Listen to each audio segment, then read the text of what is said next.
on est en train de vivre une campagne électorale ultra sécuritaire, avec un climat policier comme jamais, avec les conséquences dramatiques, j'imagine, on y reviendra dans la discussion qu'on connaît sur l'affaire d'Adama Traoré ou l'affaire de Théo, et c'est pas terminé à Aulnay-sous-Bois, vous savez qu'il y a des mobilisations et des manifestations en cours.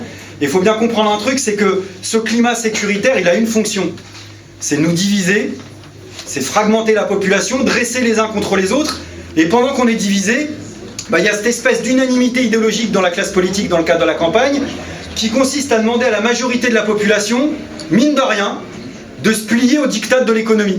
Comme si l'économie c'était quelque chose d'abstrait, c'était quelque chose d'autonome qui tournoie autour de nous sans qu'on sache vraiment pourquoi, alors que l'économie c'est simplement un ordre des choses, décidé en conscience, qui devrait théoriquement satisfaire les besoins de l'humanité pour que tout le monde vive correctement, et ça en fonction des ressources naturelles réellement disponibles d'un point de vue écologique. Sauf qu'on est en train de vivre exactement l'inverse.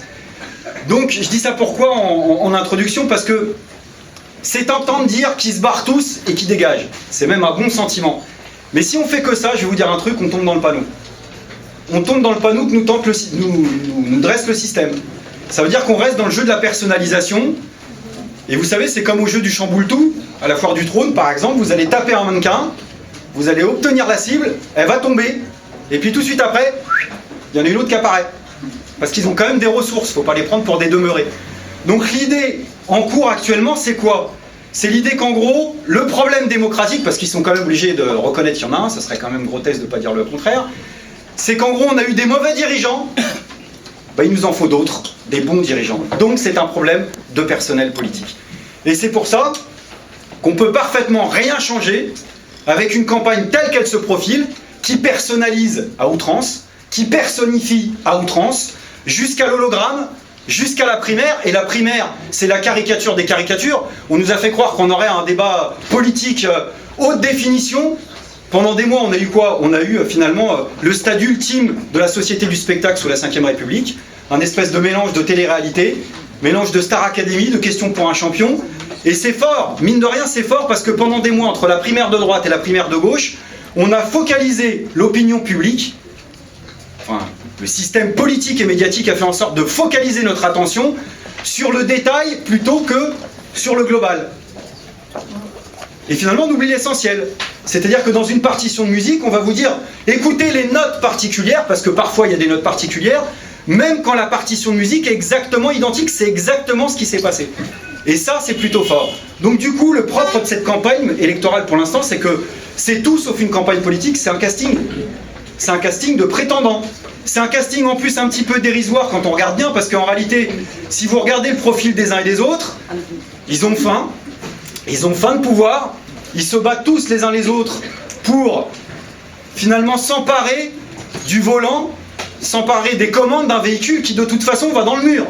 Parce que leur système politique tel qu'il est, il va dans le mur. D'une manière ou d'une autre, il va dans le mur. Il est carbonisé, il est usé, ça finira par craquer. Quand, comment, on ne peut pas le savoir, mais de toute façon, il est usé. Donc ce véhicule va dans le mur. La deuxième caractéristique de ce véhicule, qu'ils veulent tous diriger, c'est qu'en plus, il dérive de plus en plus à droite. Il dérape toujours plus à droite. On a une radicalisation de la classe politique, et on continue à la vivre, où la droite court après l'extrême droite, la gauche institutionnelle court après la droite, et malheureusement, une partie de la gauche radicale veut faire ce que faisait la gauche institutionnelle avant. Donc du coup, on a un espèce de concours de sosie, on a une espèce d'armée des clones, tout cela pour défendre les grandes valeurs politiques de l'Empire. Et l'Empire, pour nous, c'est quoi? C'est la mondialisation capitaliste, mais on insiste un truc, la mondialisation capitaliste sous toutes ses formes. Parce qu'il y a la mondialisation capitaliste version décomplexée, ultralibérale, telle qu'on l'a un peu connue ces 30 dernières années, et puis il y a une autre mondialisation capitaliste qui est en train de voir le jour. C'est une mondialisation capitaliste qui combine du protectionnisme capitaliste. C'est-à-dire de la mondialisation, on va garder l'idée qu'on impose au monde d'être un espèce de grand marché international, mais à l'intérieur de ce marché, les puissances les plus riches, les États les plus riches, vont s'arranger pour défendre leurs propres intérêts. Et ça, c'est pas gênant, c'est exactement ce qui est en train de se passer aux États-Unis. On va vendre, par contre pour rentrer il faudra discuter. C'est exactement ce qui est en train de se passer avec Donald Trump. Et on est en train de découvrir finalement que mondialisation et protectionnisme, c'est pas contradictoire en soi. Et que le problème du capitalisme, c'est pas l'échelle où il sévit. Le problème du capitalisme, c'est ce qu'il est en tant que tel. C'est-à-dire le système capitaliste. Et c'est à ça qu'il faut s'attaquer. Donc il y a une espèce d'imposture si on rentre dans leur panneau, si on rentre dans le panneau de la personnalisation, qui consiste à nous faire croire qu'on n'a que des candidats anti-système, parce qu'ils sont tous candidats anti-système, si vous les écoutez, qui vont défendre les valeurs du système. Donc je crois que l'objectif politique, avec ou sans élection, c'est de s'attaquer aux impostures. La première des grandes impostures, évidemment, c'est Marine Le Pen, grande candidate anti-système, à la Donald Trump. Elle va boire son petit café dans la tour de Donald Trump pour dire que, vraiment, si on ne l'a pas compris, la correspondante de Donald Trump en France, c'est elle. Pourquoi? Parce que paraît-il que Donald Trump était un candidat anti-système. Je dis paraît-il parce que même à gauche, moi je l'ai entendu, la petite musique, en disant « Oh, il y a quand même des ouvriers qui ont voté pour des questions économiques pour Donald Trump, qui ont voté Donald Trump contre le système. Donc ça a fait de Donald Trump un candidat anti-système. » Super candidat anti-système, puisque quelques semaines après son élection, Wall Street a remporté des chiffres records. Donc comme candidat anti-système, on fera mieux. Et avec Marine Le Pen, ce sera la même. Sauf qu'elle, en plus de tout, elle a une stratégie qui consiste à pas trop parler, voire à se taire. Alors vous me direz, a priori c'est tentant de se dire qu'elle va se taire. Le problème c'est que quand elle se tait, il y a tout le monde qui parle à sa place, donc c'est pas forcément rassurant. Et quand elle parle, elle est elle-même travaillée par la radicalisation politique. Donc du coup, elle est obligée de faire quelques sorties qui, paraît-il, d'après les spécialistes, n'étaient autorisées que par son père. Donc elle fait par exemple une grande proposition politique qui va évidemment régler tous nos problèmes. C'est par exemple de déscolariser les enfants immigrés. En expliquant, je cite, les immigrés ne travaillent pas, elle l'a dit, donc puisqu'ils ne travaillent pas, il n'y a pas de raison qu'ils touchent des prestations, enfin que leurs enfants touchent des prestations publiques. Ce qui est quand même un comble pour une famille politique qui, je le redis, depuis 30 ans se construit sur un discours qui consiste à dire que les immigrés volent le pain des Français et volent le travail des Français. Vous dire à quel point les immigrés sont fourbes et sont retors. Parce que les immigrés, sans travailler, elle le dit, arrivent à voler le travail des Français, ce qui est quand même fort. Donc c'est une imposture à laquelle évidemment il faudra s'attaquer. Deuxième imposture, François Fillon, s'il est toujours en liste, on n'en sait rien, mais qui a quand même fait, pour ceux qui s'en souviennent, au moment des primaires, une campagne particulièrement réactionnaire. Sur le colonialisme, il s'est quand même autorisé à dire, sur le colonialisme, que la France n'avait pas à s'excuser, je cite, de vouloir partager sa culture aux peuples d'Afrique et d'Asie. Quand on sait ce qu'a été l'esclavage, la guerre d'Algérie, le massacre de Sétif, Madagascar, on voit ce que ça signifie. Il a fait une campagne offensive en défendant les valeurs de la famille, contre le mariage homosexuel, en disant qu'une famille, c'est un papa, une maman et des enfants. Et au moment où je vous parle, je pense qu'on n'a plus le droit de douter de la sincérité de ses convictions familiales. Puisqu'en effet, une famille, c'est un papa, une maman, des enfants qui travaillent même peut-être à l'Assemblée nationale. Va-t-on savoir? Je ne sais pas si vous avez eu le meeting de l'UMP. Celle qui présidait, elle a dit, je vous demande de vous lever et de faire la hola quasiment pour Pénélope. Et vous me direz, 2 notes de lecture à 100 000 €, ça mérite au moins ça. Le jour où elle va écrire un bouquin, je pense qu'on est franchement mal sur ce qu'ils vont nous réclamer, mais ils ont réussi à réclamer ça. Mais je dis ça pourquoi? Parce que je sais, je vise personne, rassurez-vous, mais qu'il y en a, au moment des primaires, le cœur un petit peu à gauche, qui se sont dit, allez, on va dégager. Alors on va dégager Sarkozy. Souvenez-vous du deuxième tour de la primaire, c'était un débat entre Juppé et Fillon pour savoir s'il fallait supprimer 400 000 emplois publics ou 200 000 emplois publics. Et je vous pose la question, était-ce bien raisonnable, quand on a le cœur à gauche, de claquer 2 € pour ce type de solution politique-là? S'il y en a qui ont envie de se laver la conscience, vous pouvez rétrocéder vos 2 € au NPA. Nous, on en a bien besoin. On a toujours besoin. Notre souscription, elle est ouverte 24 heures sur 24. Vous pouvez y aller. Et vous pouvez même faire mieux pour ceux qui auraient claqué 2 € dans la primaire socialiste. C'est nous donner directement 4 €. Ça sera très efficace. Parce que la primaire socialiste, au-delà des débats politiques, c'est resté d'abord et avant tout un débat entre copains de classe. Alors c'est vrai que la défaite de Manuel Valls, c'est pas une petite affaire. C'est pas une petite affaire. Parce que c'est vrai que par ce vote-là, il y en a qui ont voulu dire, et il faut l'entendre, il faut y répondre, il serait peut-être temps de refermer la grande parenthèse libérale qui a eu lieu à gauche. N'empêche que ça reste des copains de classe. Je rappelle pour ceux qui ont oublié que Montebourg, Hamon, Manuel Valls s'étaient mis d'accord pour shooter à l'époque Jean-Marc Ayrault comme Premier ministre et puis prendre sa place. Et puis sur le fond politique, si on espère tous quelque chose de neuf à gauche, faut faire en sorte que l'épicentre politique de ce renouveau politique démocratique, ça ne soit pas la rue de Solferino. Ni l'épicentre, ni même ses répliques d'ailleurs. Que ce soit des répliques de droite ou des répliques de gauche. Il faut aller le plus loin possible de la rue de Solferino, même de ses répliques. Alors la réplique de droite, celle qui visiblement en ce moment marque des points, c'est Emmanuel Macron, alors qu'il se découvre plein de velléités. D'abord il découvre le peuple, donc c'est pas évident de s'adresser directement au peuple, donc pour ceux qui ont suivi ses premiers meetings, c'était difficile d'y échapper de toute façon. Vous vous souvenez, il a parlé très très fort, hein. Il s'est vraiment lâché, c'était surprenant, mais c'est normal, il sait pas comment on est, donc il parle très très fort. Il a parlé très très fort, et du coup c'est pas si mal. Parce que s'il parle fort, peut-être qu'on va l'entendre. Et peut-être même, soyons dingues, qu'on va écouter ce qu'il nous dit. À l'époque où il avait traité d'illettrés les ouvrières de Gade, à l'époque où celle-là, je l'ai gardée quand même, il avait dit, je cite, parmi d'autres, hein, « Si j'étais chômeur, je n'attendrais pas tous des autres, et je crois que je chercherais d'abord à me battre. » Et le problème, c'est qu'on a envie de lui dire, sauf que mon coco, t'es pas chômeur, t'es Emmanuel Macron. Alors il y en a qui imaginent chez Emmanuel Macron le loup de Wall Street, il y en a qui l'ont dit, qu'il fasse, nous on voit d'abord le mouton de l'ENA et le mouton de la banque Rothschild. C'est-à-dire un haut bureaucrate d'État doublé d'un riche homme d'affaires. C'est-à-dire l'appareil d'État et le capital incarné. Le renouveau politique à gauche, il y en a qui veulent, qu'ils y aillent, qu'ils fassent leur expérience, et ils nous diront après. Et puis enfin, pour compléter le tableau, il y en a un qui mène sa campagne, c'est Jean-Luc Mélenchon. C'est pas celui avec lequel on a le plus de désaccords politiques, mais j'ai envie de dire, il suffit pas de ne pas participer à un mauvais casting, la primaire socialiste, pour avoir le rôle. D'abord parce que peut-être, il a tendance, si j'ai bien compris, à vouloir déployer plus le drapeau bleu-blanc-rouge dans la campagne que le drapeau rouge qui fait tousser, y compris dans les rangs du Front de gauche, peut-être même dans les rangs du Parti communiste, d'ailleurs. Mais d'abord et avant tout parce que quand on écoute ce qu'il veut dire, il est un peu déjà en rivalité avec Hamon pour savoir comment justement on pourra faire la gauche d'avant. Sauf que la gauche d'avant, c'est celle qui a produit la gauche d'aujourd'hui. Donc c'est pas comme ça qu'on va régler les problèmes.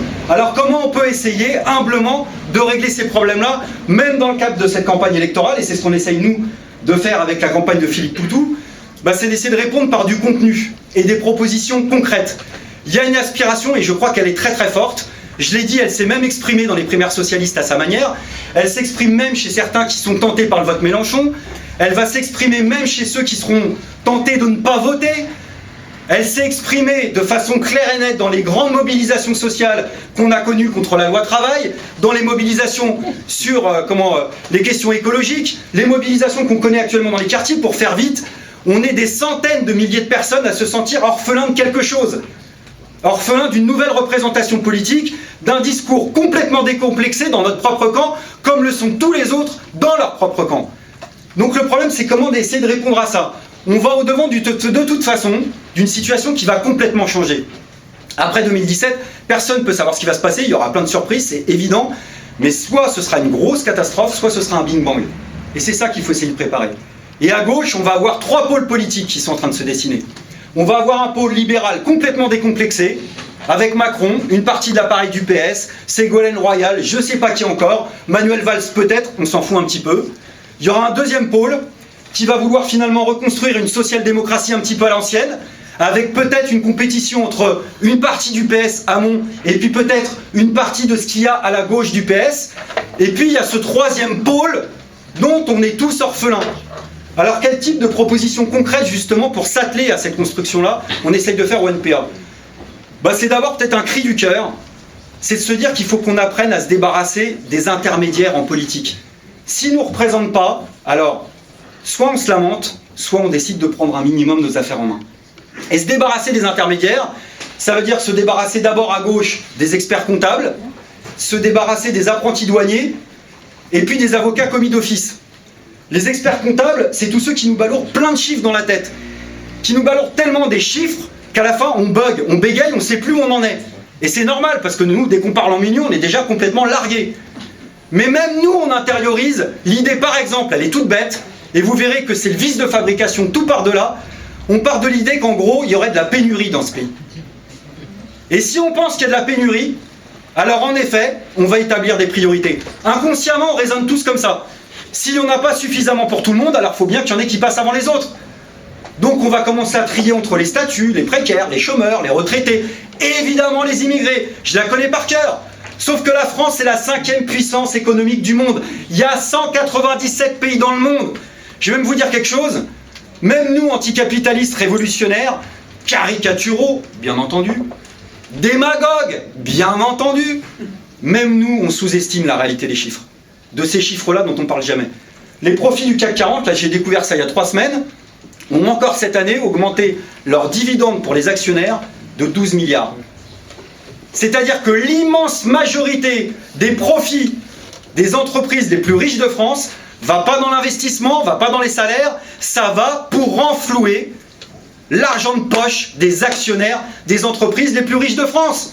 Et après on arrive à la télé, dès que tu as un candidat en disant « Mais comment tu vas faire pour réduire les déficits publics ?» Mais ferme-la avec tes déficits publics. Lisez les pinceaux Charlot. Ils ont écrit un super livre sur l'évasion fiscale. Le montant de la fraude fiscale, c'est 90 milliards d'euros. C'est le montant des déficits publics avec lesquels on nous culpabilise du matin jusqu'au soir. Donc la discussion, elle est déjà terminée sur la pénurie. Mais c'est important ce que je dis. Hein. Moi, c'est ce que j'appelle le syndrome de la file d'attente à la poste. Je connais bien, moi, ça fait 3 ans que je suis au guichet. Et vous savez, on a 3 guichets, nous. Et dès qu'on est en sous-effectif, on n'est que 2. Puis la queue, elle s'allonge. Et puis au bout d'un moment, forcément, c'est normal, c'est humain, tu pètes un câble. Donc il y a celui qui dit, putain, mais qu'est-ce qu'il fout celui-là? Celui qui dit, ah ouais, pour parler, il est fort, mais pour bosser, ça serait bien qu'il accélère et qu'il passe la seconde, je la connais par cœur. Puis à un moment, ça s'énerve. Puis à un moment, il y en a un qui est un peu plus astucieux que les autres et qui dit, mais il y a 3 guichets devant moi. Pourquoi ils sont que 2? S'il y avait 3 guichets, ferait pas la liste d'attente? Elle est essentielle, cette discussion. Expliquer que l'argent existe, mais surtout, expliquer comment on veut le prendre. Parce que si on ne dit pas comment on va prendre l'argent, on raconte des grandes histoires aux enfants. Et à gauche, même dans la gauche radicale, il y a beaucoup d'histoires racontées aux enfants. Sur le thème de la personnalisation, en disant « Moi, vous me connaissez, je ne suis pas comme les autres. Vous avez confiance, c'est comme dans le livre de la jungle. Et confiance, moi je ne vais pas vous la faire à l'envers. Votez pour moi. Moi, au pouvoir, je vais prendre l'argent des capitalistes, je vais leur faire un grand tour de magicien. Je vais aller voir le capital une fois que je suis élu. Je vais fixer le capital dans les yeux. Je vais lui dire, capital, fixe ma main droite. Le capital se laisse ensorceler. Puis pendant ce temps-là, avec la main gauche, je pioche dans sa poche. Je lui prends dividende, profit. Et hop, le tour est joué. Nos revendications sont satisfaites. Sauf que dans la vraie vie, ça marche pas comme ça. Parce que quand tu vas voir le capital en disant, regarde ma main, le capital, il te dit, j'ai vu ta main, j'ai vu ta deuxième main, et tu vas les ranger, toi, dans tes poches. Parce qu'ici, c'est moi qui possède tout. Je possède les principaux secteurs de l'économie. Donc ici, t'es qu'une marionnette. Donc tu vas prendre ta pelle et ton seau et tu vas faire comme les autres. Te plier au vrai pouvoir qui est le pouvoir économique. Je dis ça pourquoi ? Ça veut dire que si on ne se donne pas les moyens démocratiques et politiques de faire plier, par exemple, le pouvoir des banquiers, on raconte des histoires aux enfants. Et plier le pouvoir des banquiers, ça veut dire concrètement s'approprier le secteur du crédit et de la banque. S'approprier collectivement ce secteur-là. Ça veut dire établir un monopole public. On interdit la loi de l'offre et du marché dans le secteur des banques. On interdit la spéculation. On se réapproprie et on exproprie les actionnaires. Pareil dans le domaine énergétique, sinon on raconte des histoires aux enfants sur le degré de la crise climatique et comment on peut le régler.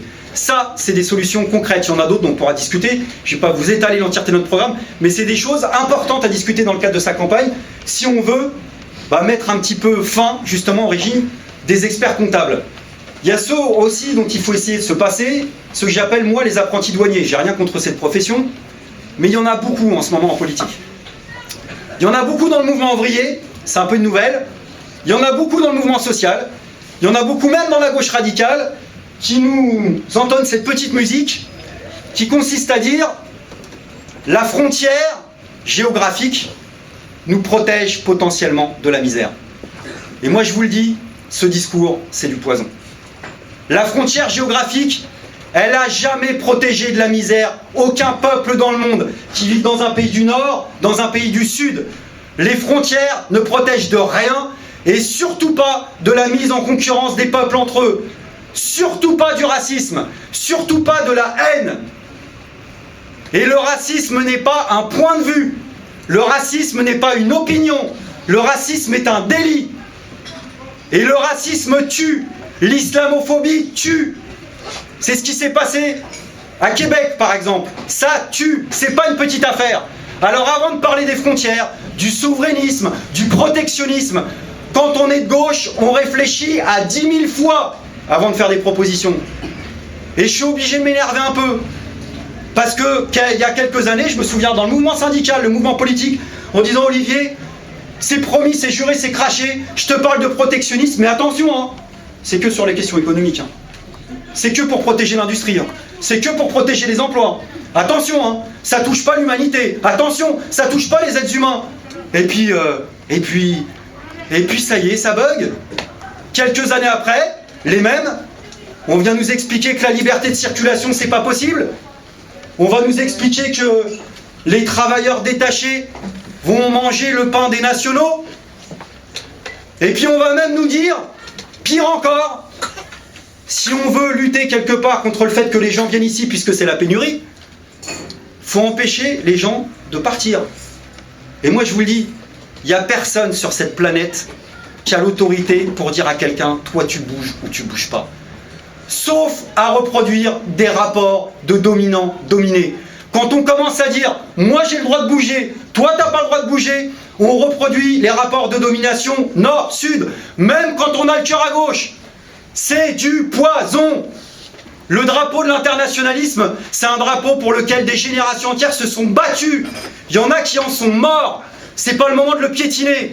C'est pas le moment de le rentrer dans sa poche. Simplement parce que l'air du temps, c'est dire qu'en effet, on pourrait, nous, se protéger un peu de tout ça.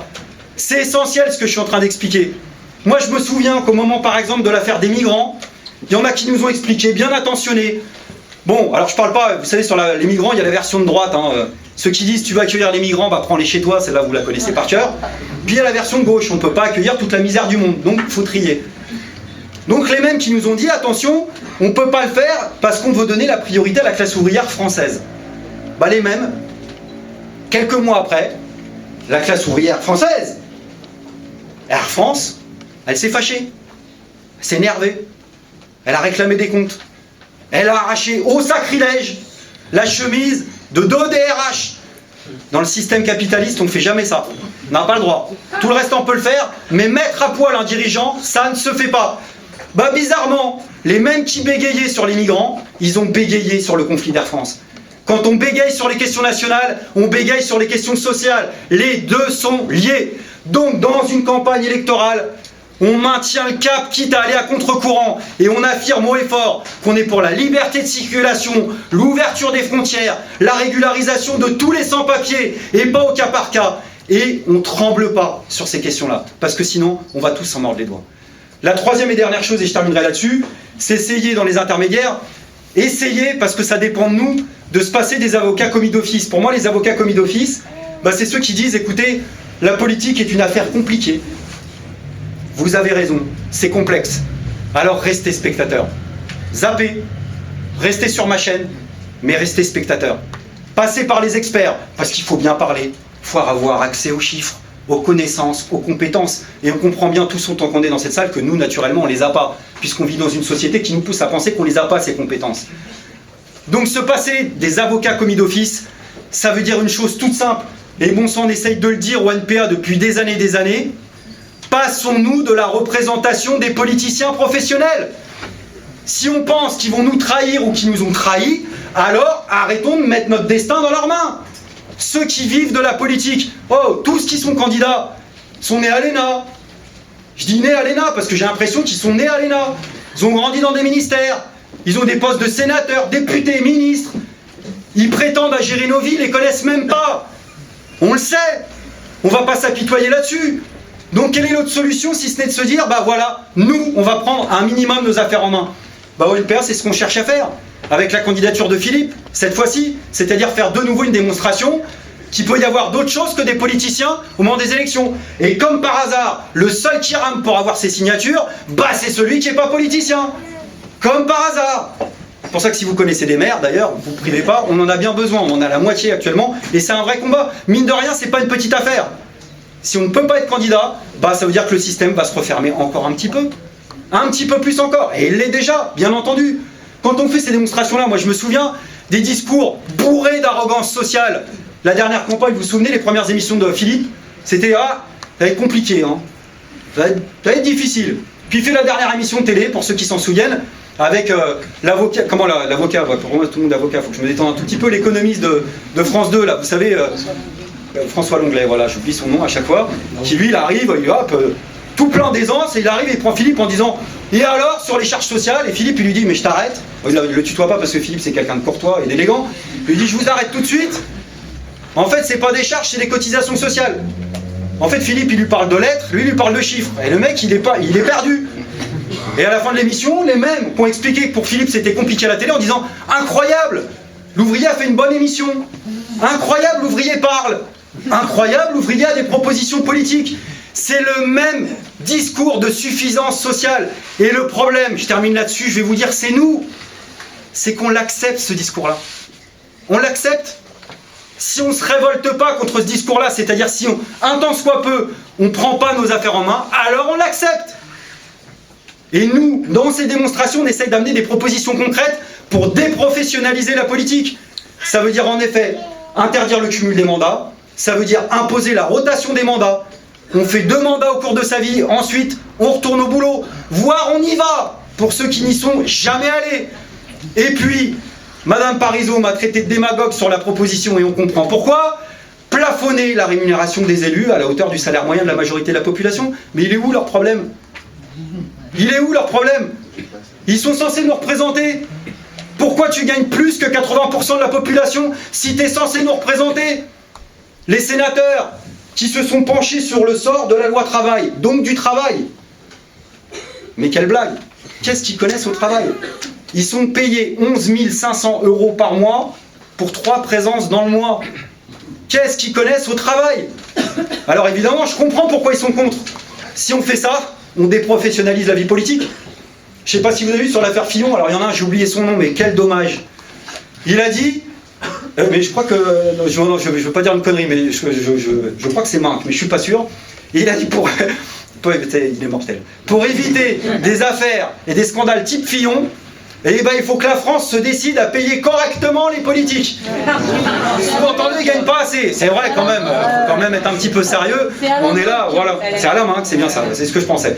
Donc on en est là. Donc à un moment donné, il faut mettre les pieds dans le plat. C'est ces démonstrations qu'on va essayer d'amener avec ou sans élection. Et je termine là-dessus, avec ou sans élection, parce que la vie politique ne se résume pas, heureusement, aux élections. Et du coup, je voudrais, pour terminer, citer et pour faire plaisir à Fillon en particulier, mais aussi à tous ceux qui ont du mal en général avec le colonialisme, même à gauche, un grand militant anticolonialiste, martiniquais, qui a participé à la révolution algérienne, qui s'appelait Frantz Fanon, et qui disait la chose suivante: nous ne devons pas cultiver l'exceptionnel, chercher le héros, autre forme du leader. Politiser, c'est ouvrir l'esprit, c'est éveiller l'esprit, c'est le mettre au monde. C'est, comme disait Aimé Césaire, inventer les âmes. C'est s'acharner avec rage à faire comprendre aux masses que tout, absolument tout dépend d'elles. Que si nous stagnons, c'est de leur faute. Que si nous avançons, c'est aussi de leur faute. Qu'il n'y a pas d'illustres responsables, qu'il n'y a pas de démiurge. Que le seul démiurge, c'est le peuple, et que les seules mains magiciennes sont celles du peuple. Ouais, sauf s'il y a tout de suite que vous voulez. Comment remonter le moral? Je ne sais pas, je pense que le principal c'est de combattre, c'est pas l'analyse qu'on a forcément de la situation, c'est de se dire que tout peut basculer. Moi je me rappelle simplement de la discussion qu'on avait même entre militants, quelques semaines seulement avant la loi travail. Personne n'aurait pu imaginer qu'il allait avoir cette mobilisation. Personne. Et il s'est passé quelque chose. Alors vous allez me dire, ou tu vas me dire, puisqu'on est en soirée, quelque part, tu veux me dire, ben, qu'est-ce qui reste de la loi travail? Ben, moi je vais dire, il reste de la loi travail. Tous les réflexes qu'on a pris sur la loi travail, il reste de la loi travail. Eux, c'est vrai que c'est la force du système. La force du système, c'est la force de cette campagne. On a l'impression qu'il ne s'est rien passé pendant 4 ou 5 mois. On a repris sur les attentats, le climat sécuritaire. En gros, ça a été une parenthèse, terminée. Mais sauf que dans la vie réelle, et pas simplement celle des luttes, c'est toujours présent. Et sur les réflexes, c'est toujours présent. Parce que c'est la première fois à cette échelle-là que c'est concrétiser les fameuses convergences pour lesquelles on se mobilise, sociales et politiques, j'ai envie de dire, pour lesquelles on se mobilise depuis des années et des années. Et puis des réflexes concrets. Hein. Moi, je ne lis pas dans le marc de café, Mais je suis sûr d'un truc, c'est quel que soit le futur président, il y aura des mobilisations sociales à un moment ou à un autre. Et je peux vous dire un truc, c'est que quand il y aura des mobilisations sociales, on va pas mettre 400 ans à réoccuper les places. On va les réoccuper tout de suite. Parce que ce réflexe-là, il n'était pas acquis. Se retrouver après les manifestations. Je prends que ce détail-là, mais il y en a plein d'autres. Hein. Ces réseaux, ces connexions, vous savez, c'est comme... maintenant, ceux qui ont participé à la loi travail, c'est comme dans Highlander, on se sent...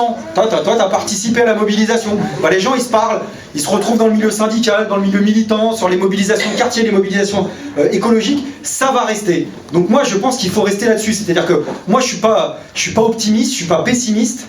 Je vois les potentialités, je vois les grands dangers en effet qu'on encourt, et puis je vois la réalité. Moi par exemple, quand tu me dis les richesses, moi j'ai rien contre les richesses, hein, en effet. Moi je fais pas, tout le monde n'est pas forcément d'accord là-dessus, mais moi j'aime tellement les richesses que je voudrais que tout le monde en ait. Pour moi c'est le sens profond de l'anticapitalisme. Quand tu vas dans les quartiers, tu sais, quand on a fondé le NPA, on est tombé sur ce mec qui disait ouais, t'es anticapitaliste. Ok, moi avant d'être contre, j'ai envie de goûter. Donc donne-moi un peu et puis ensuite on verra. Le problème c'est que le capitalisme, c'est pas les richesses, c'est deux choses différentes. Le capitalisme, c'est la répartition inégalitaire des richesses. C'est pas le capital, c'est pas le capitalisme qui crée les richesses. C'est les producteurs et les productrices qui le font. Ceux et celles qui s'attellent à créer des biens, des richesses, des services. Nous-mêmes, on intériorise. Le problème, c'est quelle est l'attribution de ces richesses construites. Et c'est là où les questions écologiques et les questions démocratiques, elles sont liées. Nous, par exemple, sur la question de la décroissance, on a et on continue à discuter avec les mouvements de la décroissance. On n'est pas pour la décroissance en soi, parce que c'est pas une solution en soi. C'est-à-dire que nous, il y a des secteurs où il faudra de la décroissance, il y a d'autres secteurs où il faudra probablement une croissance différente. Si on parle de décroissance pour esquiver la question fondamentale de la répartition des richesses, alors on n'est pas d'accord. C'est certains mouvements de la décroissance qui sont comme ça. Il y a d'autres mouvements de la décroissance qui posent la question de la décroissance pour poser la question de la répartition des richesses, et là on a des points de convergence politique. Quel est le problème? Et c'est là où démocratie et questions économiques se rejoignent, c'est que le logiciel de l'économie de marché, c'est un système qui fait fabriquer les richesses à une majorité de la population, et qui se pose le problème de l'attribution des richesses simplement après coup. Et c'est ça qui crée le gaspillage, c'est ça qui va créer le réchauffement climatique, et c'est ça qui va créer l'absurdité qui fait qu'on a une crise de surabondance, et puis on a des gens qui crèvent de faim. Donc il faut changer le logiciel. Changer le logiciel, ça veut dire quoi? Ça veut dire mettre la démocratie en place. La démocratie, ça veut dire qu'on part en amont d'une population qui, collectivement, élabore d'abord ses propres besoins. Nous, on pense que dans les quartiers, dans les villes, dans les campagnes, les habitants sont mieux placés que n'importe qui pour savoir concrètement quels sont leurs besoins. En termes de logement, de transport, dans tous les domaines, en termes de santé, en termes d'école, vous pouvez tout prendre.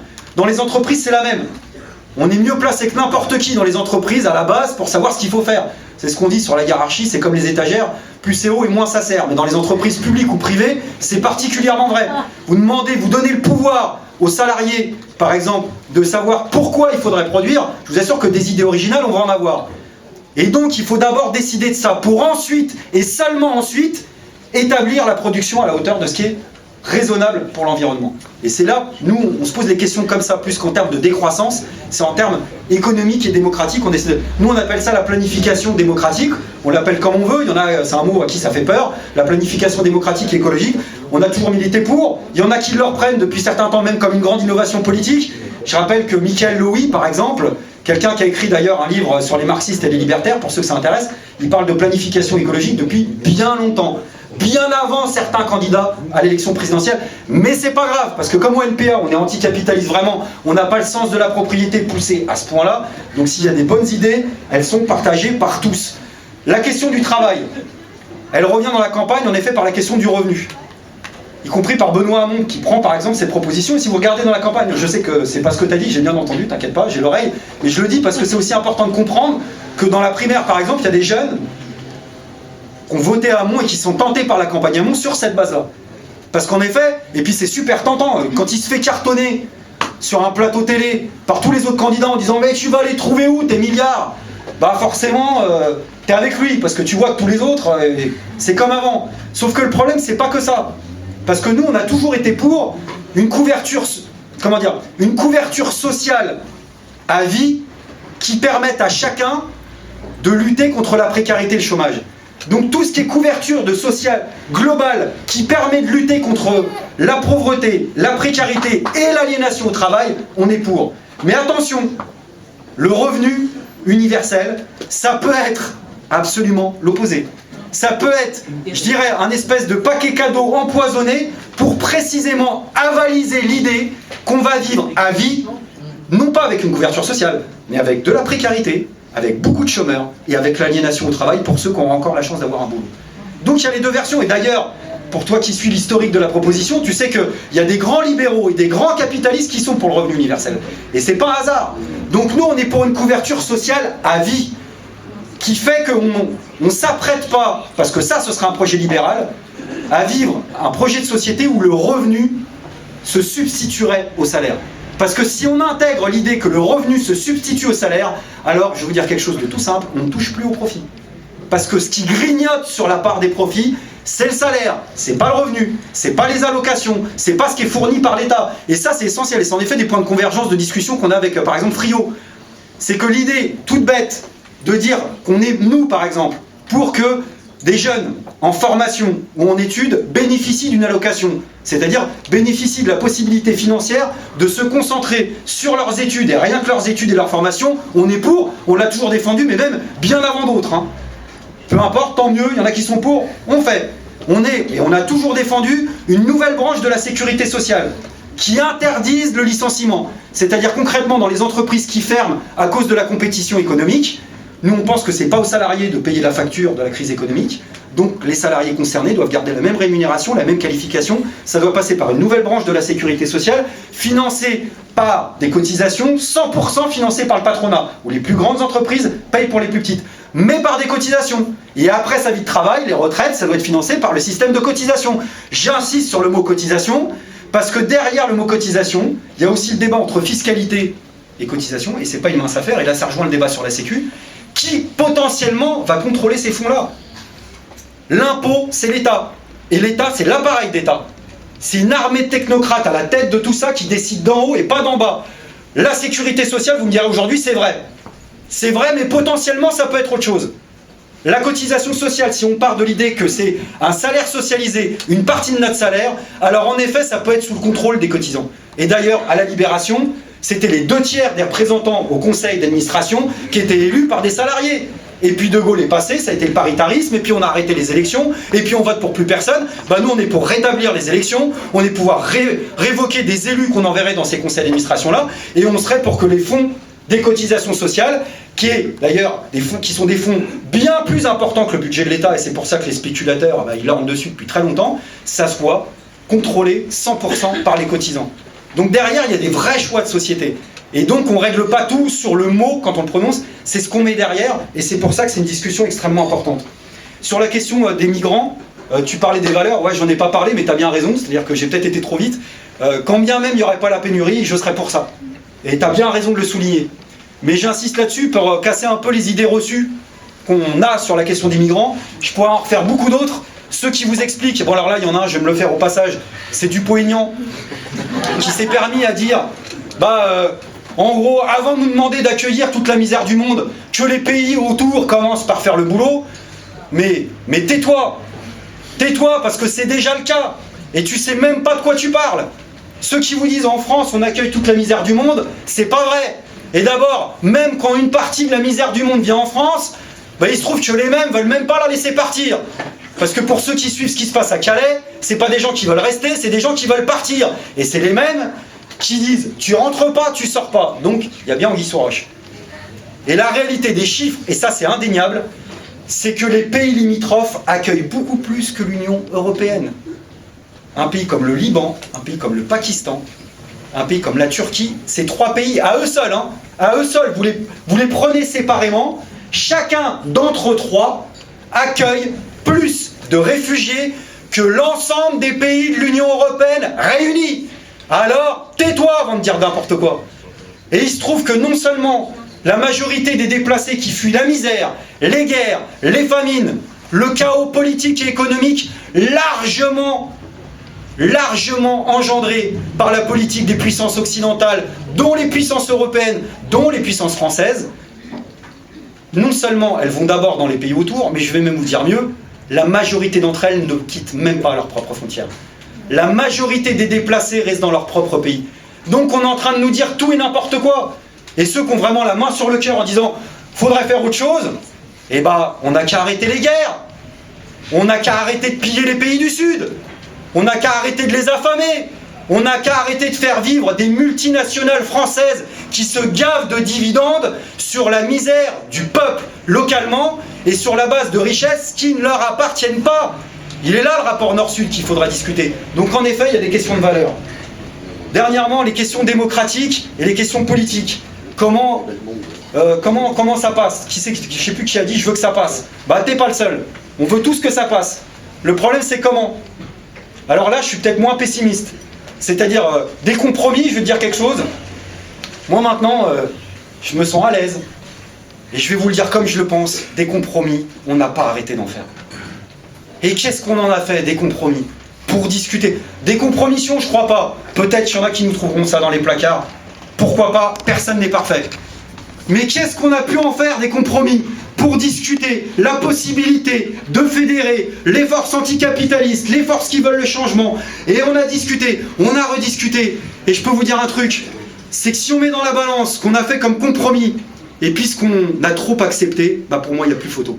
Et moi j'en ai marre de me dire qu'on va faire des compromis pour voter des gens dont on sait en effet par avance qu'ils vont nous la faire à l'envers. Moi, je ne veux pas faire le vieux con, je milite depuis que j'ai 14 ans, j'ai 42 balais, j'en ai marre de ça. Donc après, nous on n'est pas donneurs de leçons au NPA, on est humble. Tous ceux qui veulent goûter ailleurs, mais qui goûtent. Ceux à qui Mélenchon parle, mais il faut y aller, il faut faire son expérience. Je te dirais au passage, il est très loin de l'anarchie, d'après moi. Mais ça se discute.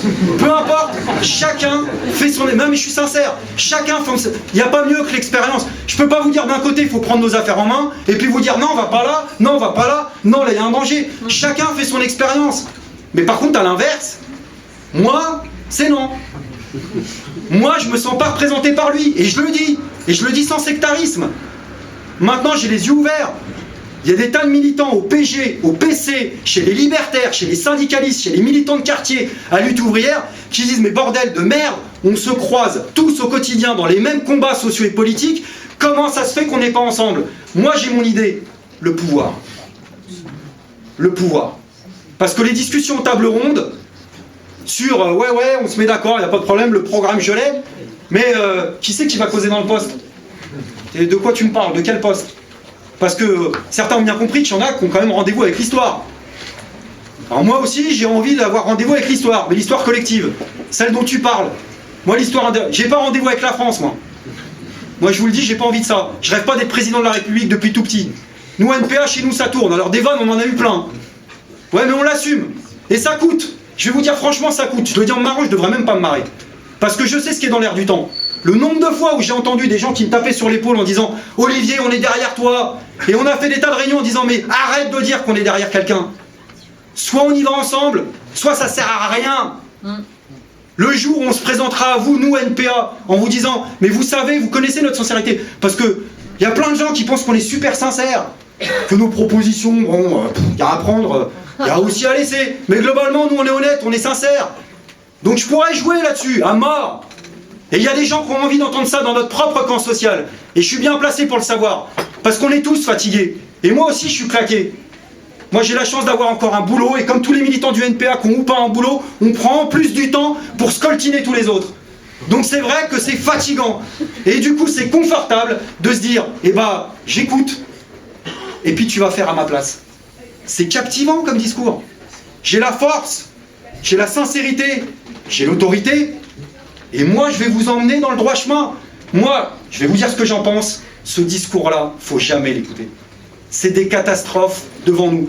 Et le bilan politique de ce qui s'est passé ces 30 dernières années devrait nous faire réfléchir. Hein. Parce que la montée de l'extrême droite, c'est ça. Hein.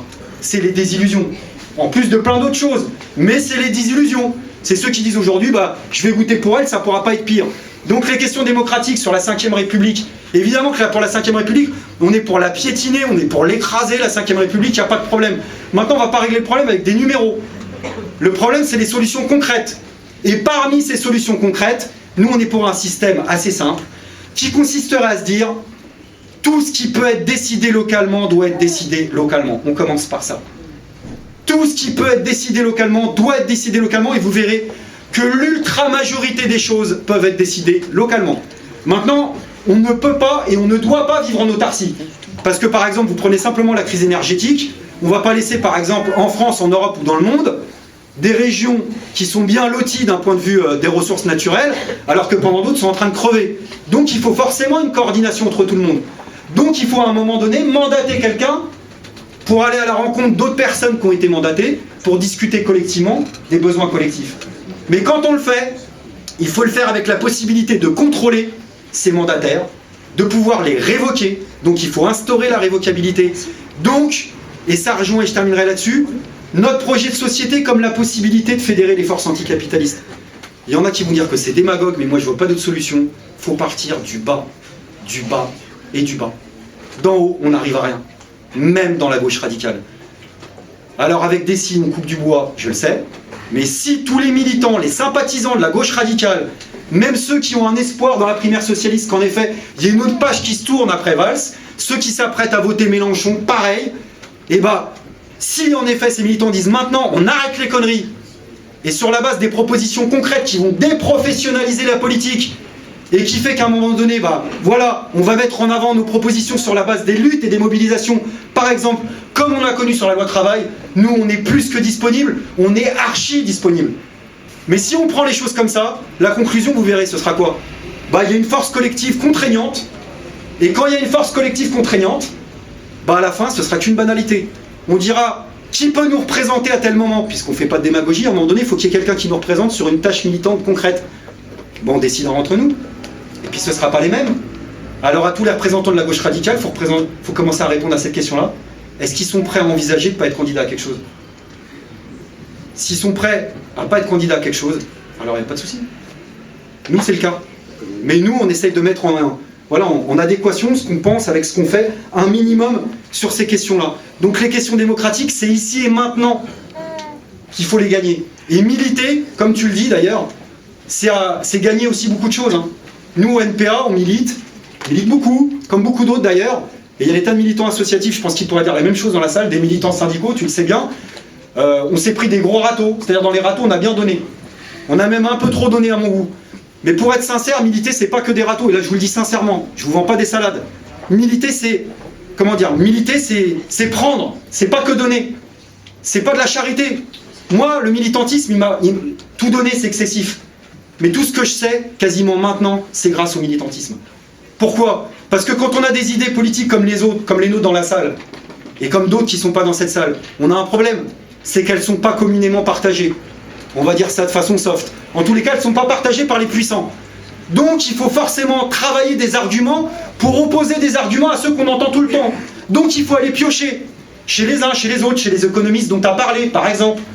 Et les économistes atterrés, bien entendu, nous, par exemple, si vous voulez poursuivre la discussion sur le revenu universel, lisez par exemple Chenet, lisez Husson, vous allez voir, lisez Haribey, qui ont un point de vue critique sur la proposition du revenu universel. C'est extrêmement important, c'est extrêmement intéressant. Mais on va piocher sur des questions d'écologie, sur plein d'autres questions. Et puis surtout, on va sortir de France. On va lire ailleurs, on va apprendre ailleurs. Donc ce que j'essaye de vous dire, c'est que quand on milite, on gagne une part de liberté ici et maintenant. Moi, je suis un militant révolutionnaire, plus que jamais. Plus que jamais, je pense qu'il faut... Je sais qu'il y en a qui disent, c'est pareil. J'en ai ras-le-bol, à un moment, on disait, ouais, le grand soir, on se disait entre nous, ouais, faut faire gaffe, ça fait peur aux gens. Parce que c'est vrai que ça résume rien. La révolution, c'est pas un événement d'un soir. C'est même pas l'événement d'un jour, c'est un processus. Mais ils l'ont tellement balourdé comme une vanne, cette histoire de grand soir. S'il faut être pour le grand soir, je suis pour le grand soir. Et je les emmerde à la limite parce que je suis pour la révolution. Mais je suis pour gagner ici et maintenant. Et il y a des tas de choses qu'on peut gagner ici et maintenant. Et dans ce qu'on peut gagner ici et maintenant, le fait de militer, ça nous apporte, quand on est militant, et quand vous avez vos responsables en face de vous, je vous assure d'un truc, c'est qu'ils ne vous parlent pas tout à fait de la même manière. Alors on se fait taper dessus, hein. Dans les manifs, les conseils de discipline, les gardes à vue, c'est des choses qui arrivent, je ne cache rien, je ne vais pas vous vendre un faux contrat d'assurance, mais il y a un truc qu'on a gagné, c'est quand ils nous parlent pas de la même manière. Parce qu'ils n'ont pas prise sur nous. Et ils le savent. Ils le lisent dans notre rétine. Quand il nous parle, moi, mon patron, quand il me parle, dans les négociations, et pas parce que je suis Olivier Besancenot, c'est vrai pour d'autres militants, je sais qu'eux, ils disent, je zappe, je vais passer au suivant, ça sert à rien. je vais perdre mon temps. Et ça, c'est une part de liberté imprescriptible qu'on peut arracher ici et maintenant. Mais ça dépend que de nous, et c'est aussi ce discours-là, par en bas, qu'on essaye de véhiculer. Mais du coup, c'est con qu'on rende la salle, parce qu'en plus, parler de la Poste, j'ai envie de me déclencher assez naturellement. Il y a des mobilisations, en un mot, vraiment en un mot, promis juré, il y a des mobilisations en effet locales extrêmement importantes. Il y en a dans le 20e, il y en a dans le 19e à la Cité Curiale, mais tu dois le savoir, dans le 18e aussi. Et quand on fait le tour de France, on se rend compte qu'il y a des mobilisations qui combinent la plupart du temps quand même assez facilement, malgré tout, les salariés et les usagers. Et le problème, c'est que la Poste, c'est la catastrophe, ça rejoint l'hôpital. Nous, c'est moins grave parce que c'est pas le domaine de la santé, mais je pourrais en faire des tonnes sur les collègues qui... vous avez vu quand même qu'il y a des affaires de suicide qui sont sorties sur la place publique parce que des journalistes locaux se sont battus pour mettre ça sur la place publique. C'est-à-dire ceux qui, par exemple, facteurs ou encadrants, sont arrivés à des actes extrêmes et se sont suicidés en incriminant la boîte par courrier. Savoir que la boîte, elle a toujours dit le contraire. Pour sortir ces courriers-là simplement sur la place publique, ça a été une bataille et à un moment c'est sorti. Et c'est vrai qu'il y a quelques semaines, quand il y a eu la mobilisation, il y a des gens qui me disaient putain, il y a eu 100 000 suppressions d'emplois à la Poste en 10 ans, il vous arrive la même chose qu'à France Télécom. On est en plein dedans, il y a 4 suppressions par heure d'emplois à la Poste actuellement et il se passe exactement ce que vous pouvez deviner. Donc là, s'il n'y avait pas ces... Là quand même, moi je le dis simplement, mais localement, si on y va tous les uns derrière les autres, on va se faire bouffer comme d'habitude. Donc il faut le chemin de ces convergences. Et si par exemple, là aussi avec des si, on met Paris en bouteille, mais si la CGT, PTT et Sud PTT qui sont majoritaires pouvaient s'entendre pour dire, ne serait-ce que pour commencer, dire à un moment donné, on construit un mouvement de grève national, on se donne le temps de le construire parce que c'est pas simple. En effet, chez les salariés, tu dis chez les bailleurs sociaux, mais c'est vrai en général, on est tous concernés un peu par la même ambiance. Et qu'appelaient les usagers à dire voilà, ce jour-là, on va faire grève, on va la reconduire, on demande aux usagers d'occuper les bureaux, d'occuper les centres de tri, peut-être que ça redonnera un peu du mot au cœur et on ne serait pas là simplement à écoper ce qui se passe au niveau de l'urgence. Et je pense que ce mouvement-là aussi, il viendra peut-être des collectifs dont tu parles. Et donc il y a une mobilisation, puisqu'on fait les petites annonces, mercredi prochain, à 14 h, je crois, de mémoire, à la Cité Curiale, le 22, je crois que c'est mercredi, pour le bureau de poste qui doit fermer aussi. Pour une seule information, pour vous donner une idée, je ne veux pas faire du catastrophisme, mais vos bureaux de poste, ils vont disparaître si vous ne faites rien, ils vont disparaître. Le bureau de poste de Gare du Nord, vous connaissez Gare du Nord, vous avez visualisé le bureau de Gare du Nord, ils l'ont fermé début décembre. Donc vous pouvez vous dire que si le bureau de poste de Gare du Nord ferme, ça veut dire que dans vos quartiers, il n'y aura plus de bureau de poste. Voilà, et il y aura des automates, des agences bancaires, et point barre. Et le restant, ce sera terminé. Et mine de rien, là où je suis, dans un quartier très populaire, où on a 85% de Paris Habitat, je peux dire que là où on rend des services aux gens, et c'est gratifiant, et on fait en effet autre chose que du bancaire, des produits, donc ça a quand même une fonction sociale assez importante. Sur les parrainages, j'imagine même pas qu'on les ait pas. Voilà, donc il ne faut même pas me demander ce qu'on va voter autre chose. Moi, je vais vous le dire, j'aurais les glandes si Philippe ne pouvait pas se présenter. Voilà. Mathématiquement, si on s'en remet au dernier chiffre, c'est encore faisable. C'est-à-dire que si on obtient ce qu'on a dans les semaines qui restent, de la même manière que ce qu'on a obtenu la dernière fois, on peut les obtenir, mais ce sera ric-rac. Et le problème, il est démocratique. Parce que c'est pas Philippe pour Philippe, c'est pas le NPA pour le NPA, mais sans déconner, comme par hasard, enfin moi je ne le mets pas en avant tout le temps, mais comme par hasard, ce sera le seul ouvrier qui ne pourra pas se présenter. T'as un ouvrier dans la campagne, un ouvrier, les autres ils se gargarisent sur l'industrie, la France, le protectionnisme ou pas, la mondialisation, et j'ai des solutions et ceci et cela. Le seul qui sait ce que ça veut dire concrètement dans un secteur industriel qui a été en grève au moment de la loi travail, comme par hasard ce sera le seul qui ne peut pas se présenter. Donc c'est important pour nous de cette bataille, et nous on va l'amener jusqu'au bout, et franchement on va mouiller la chemise et on ne lâchera pas là-dessus. Sur le NPA au pouvoir, on va rendre la salle, mais on va continuer à en parler. Nos idées politiques, parce qu'on ne peut pas imaginer le NPA tout seul au pouvoir, nous on n'est pas dans ce délire-là, justement, peut-être contrairement à d'autres, on ne dit pas voter pour nous et nous on sera le parti qui va demander aux autres de nous suivre.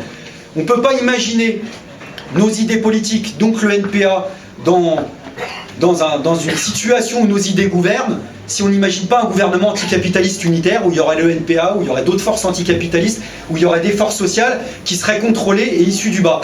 Concrètement, ce qu'on ferait par rapport aux capitalistes, c'est la question que tu poses, nous, on dirait, les principaux secteurs de l'économie tout de suite maintenant, on le met sous le contrôle de la population. Donc là, tu l'as bien capté, et tu me fais peur parce que mon fils, il a 13 ans, donc s'il commence à me poser des questions comme ça, je vais avoir mal à la tête, mais je vais te répondre quand même.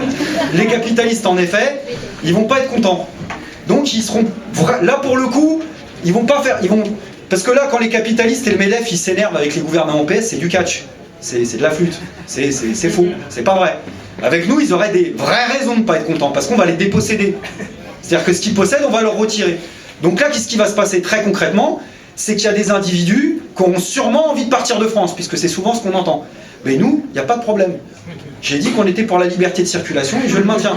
C'est vrai pour les migrants, les réfugiés, c'est vrai pour les capitalistes. S'ils veulent aller en Suisse, ils iront en Suisse, avec leur valise sous le bras. Probablement qu'une partie de leur fortune nous échappera, parce qu'eux aussi sont malins, mais ça sera qu'une toute petite partie de leur fortune. Parce que quand bien même ils arriveraient à bourrer leur valise, à planquer des tas de trucs dans leur voiture, c'est qu'une toute petite partie de leur richesse. L'écrasante majorité du patrimoine et des richesses des capitalistes dont on parle, qui ont des noms et des prénoms, c'est même pas leur richesse personnelle, c'est ce qu'ils possèdent de l'économie. Et ça, on va leur reprendre. C'est-à-dire qu'on le mettra sous le secteur, sous le contrôle de la population. Et on leur dira, vous partez, il n'y a pas de problème, on va le faire sans vous. Et vous serez les bienvenus pour venir en vacances, il n'y a aucun problème. Mais on le met sous le contrôle de l'économie. Et ces gens-là, ils ont des noms et des prénoms. Parce que je rappelle le grand discours d'Hollande en disant la finance n'a pas de visage. Et nous tous, ça nous a un peu parlé. Parce que c'est vrai qu'il y a les petites boîtes dont tu parles, mais avec les évolutions de la mondialisation capitaliste, on a vécu un peu dans l'idée, en gros, nos responsables, nos vrais responsables, on les a jamais sous la main. C'est des fonds de pension américains, en oubliant de dire que les fonds de pension américains ou anglo-saxons sont toujours reliés à des banques nationales et que c'est toujours plus compliqué que ça. Et puis là, boum, il y a eu le rapport d'Oxfam, l'ONG, pour ceux qui ont suivi, qui a sorti son nouveau rapport annuel il y a quelques semaines, en expliquant cette fois-ci que 8 milliardaires dans le monde, possèdent plus que 2,5 milliards de personnes. 8 milliardaires dans le monde possèdent plus que la majorité de l'humanité. En France, 21 personnes en France possèdent plus que 40% de la population. Ces gens-là, ils ont des noms, ils ont des prénoms, ils ont des adresses.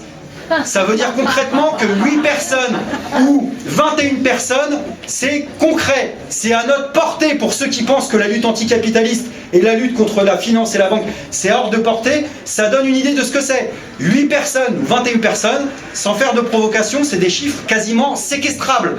Ça veut dire concrètement qu'on peut les avoir sous nos mains. C'est donc pas la lutte impossible, pas possible, qui fait qu'en gros on est trop petit, que du coup il faut s'aménager le système tel qu'il est, simplement à la marge. Donc cette lutte-là, elle est concrète. Mais il y aurait beaucoup de choses concrètes à dire sur ce qu'on mettrait en avant. Donc je termine sur les questions qui ont été posées, je vais essayer de les résumer par un mot, sur les quartiers, sur la politique, comment fédérer. Il faut en finir avec le paternalisme. Voilà.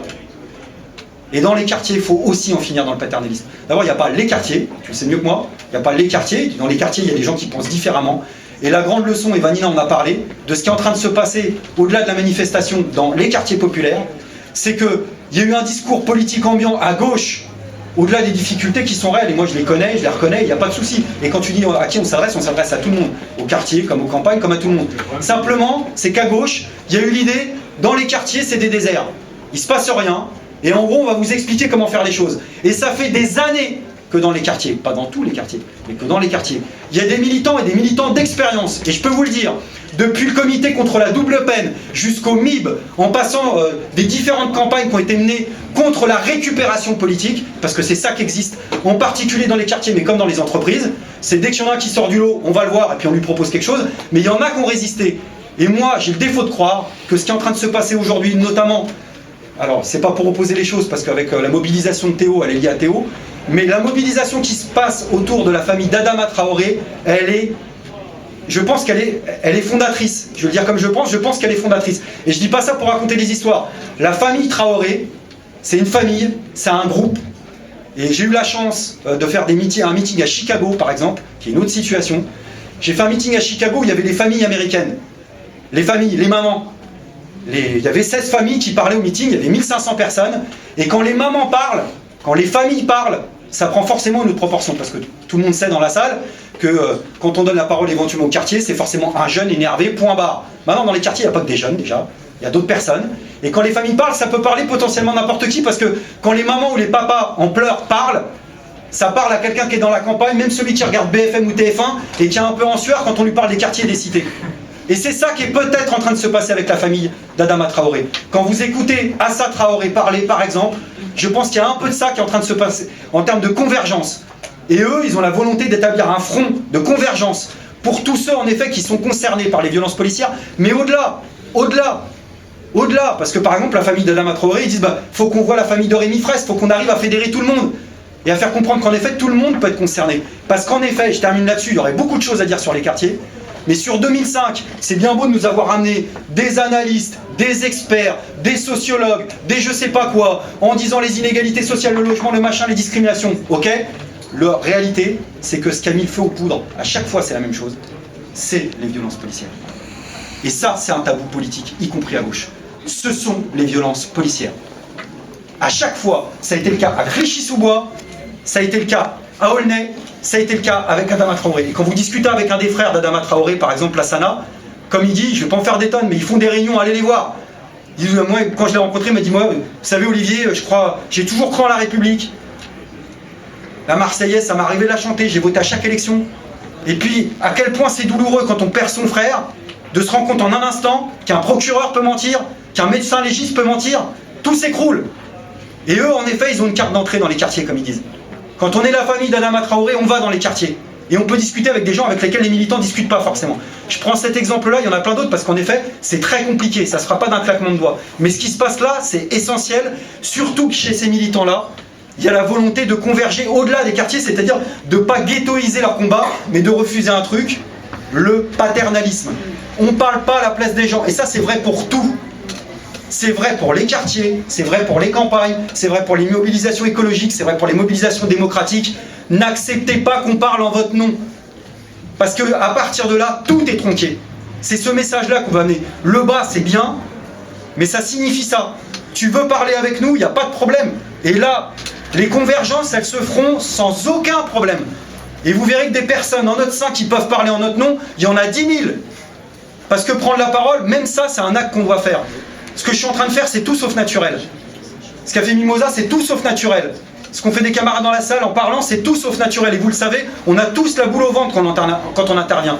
Parce que prendre la parole dans la société dans laquelle on est, c'est déjà un acte de résistance. On nous pousse à croire qu'on n'est rien, qu'on n'est que dalle, qu'on n'a pas les chiffres, qu'on n'a pas les possibilités de parler. Les possédants, ils sont à l'aise. Hein. Moi, je m'étais tapé à l'époque un débat avec Vauquier, pour ne pas le nommer, sur une radio. Et ouais, mais il a réussi à me la mettre à l'envers en 30 secondes. Il me disait, ouais, dans les quartiers, est-ce que vous savez seulement ce que c'est qu'une cage d'escalier squattée jusqu'à 2h du matin? Et il a fait sa phrase. Et avant que je reprenne le film, en lui disant, mais de quoi vous parlez? Ouais, moi je sais ce que c'est, mais vous savez pas ce que c'est. Mais j'ai mis longtemps, même à reprendre le film, c'est-à-dire que, mais c'est criant, il sait même pas de quoi il parle. Mais les politiciens professionnels, c'est ça, Sarkozy dans son registre, c'était le meilleur. Il disait, on mettait, tu parles des quartiers, on mettait un panel de Français, prenant avec des quartiers en disant, je vais t'expliquer ton problème. Je vais te le formuler à ta place. Et nous on les regarde en disant, putain ouais, c'est vrai, il a raison, il a vachement bien expliqué mon problème. C'est ça le paternalisme. Sauf que le paternalisme, dans certains secteurs de la société, c'est lourd de conséquences et les quartiers en font partie. Donc arrêtons avec le paternalisme, on s'y met chacun à notre mesure, et militer, c'est pas simplement rentrer dans une organisation politique, même si je sais qu'à la fin de ce meeting, quelle que soit la fierté de son vote, on sera tous au NPA, j'en suis convaincu, mais en tous les cas, c'est militer syndicalement, de façon associative, parfois même de façon culturelle, mais on peut tous faire quelque chose, et c'est le sens du message qu'on veut délivrer avec d'autres, heureusement, parce qu'il n'y a pas qu'au NPA qu'on pense ça. Voilà, je vous remercie.